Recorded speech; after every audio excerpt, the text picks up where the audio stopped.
ఈరోజు ఇక్కడ హాస్పిటల్లో ఒక యంగ్స్టర్ బహుశా 20-25 ఏళ్ళు ఉంటాయేమో తన పిల్లాడికి. ఆ 20 ఏళ్ల పిల్లాడిని ఎందుకు నిర్దాక్షిణ్యంగా కొట్టారో కూడా తెలియదు. కేవలం ఎన్నికల్లో వైఎస్ఆర్ కాంగ్రెస్ పార్టీకి తరఫున తాను ఓటు వేశాడని,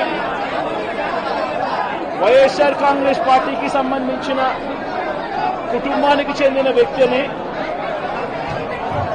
అతి దారుణంగా కావాలని అదే పనిగా వేంపల్లెకు ఒక వెహికల్లో వచ్చి దారిలో పోతా ఉన్న పిల్లోడిని బైక్ ఆపి నిర్దాక్షిణ్యంగా కొట్టి హాస్పిటల్ పాలు చేస్తా ఉంటే ఏమి సాధిస్తా ఉన్నారు? ఇంతవరకు పులివెందుల్లో ఎప్పుడు ఇలాంటి సాంప్రదాయం లేదు.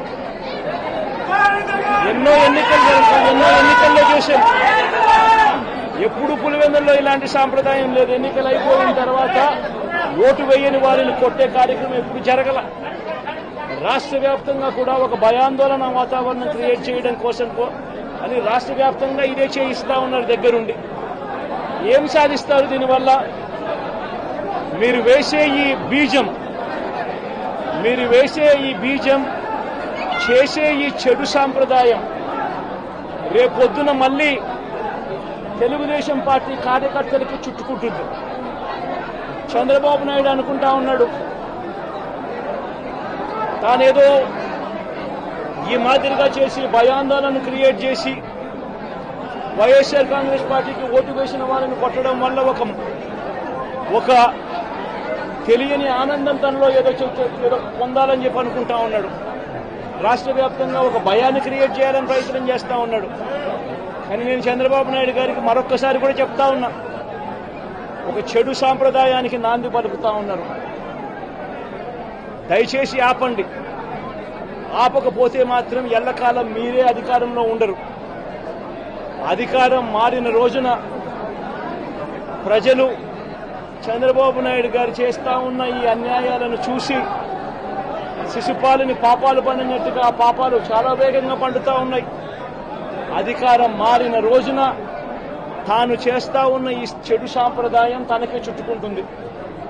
ఈరోజు దెబ్బలు తగిలినా దెబ్బలు తిన్నా ప్రతి ఒక్కరూ కూడా రేపొద్దున ఇదే మళ్ళీ అటువైపున చేసేదానికి మీరంతటి మీరే బీజం వేస్తా ఉన్నారు. ఇది సరైన పద్ధతి కాదు. నాయకులుగా ఉన్న మనలాంటి వాళ్ళం ఇలాంటివి ప్రోత్సహించాల్సిన పని ఎప్పుడు రాకూడదు, జరగకూడదు. దయచేసి చంద్రబాబు నాయుడు గారికి ఇప్పటికైనా చెప్తా ఉన్నా, చంద్రబాబు నాయుడు గారిని హెచ్చరిస్తా ఉన్నాను, మరొక్కసారి మళ్ళీ హెచ్చరిస్తా ఉన్నాను. ఇది కరెక్ట్ సాంప్రదాయం కాదు, దయచేసి దీన్ని ఆపమని చెప్పి. నిజంగానే ఒకసారి మీరు కూడా వెళ్ళి ఒకసారి చూడండి. ఒకసారి ఏం పాపం చేశాడు నా పిల్లోని, ఎందుకు కొట్టారు, ఏం పాపం చేశాడని కొట్టారు.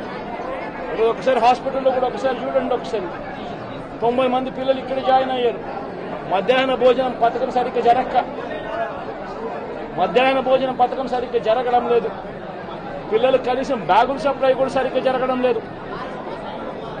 ఇచ్చేటోడు ఎవడు ఇవ్వడం లేదు సరిగ్గా ఏది వ్యవస్థ అనేది ఏది సరిగ్గా జరగడం లేదు.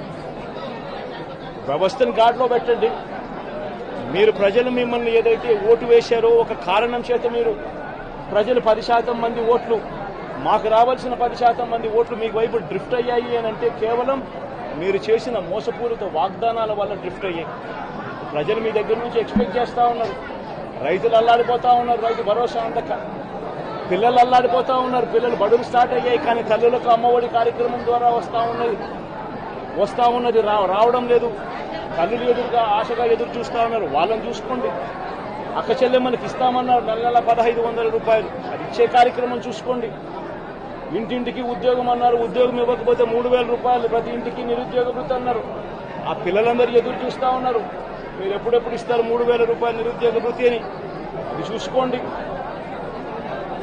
ఇటువంటి ఏవి కూడా మంచి కార్యక్రమాలు ఏవి కూడా చేయకుండా రాష్ట్ర వ్యాప్తంగా భయాందోళన మాత్రమే క్రియేట్ చేసే దుర్బుద్ధిని చేసే దుశ్చర్యను ఆపండి అని మరొకసారి హెచ్చరిస్తూ చెప్తా ఉన్నాం.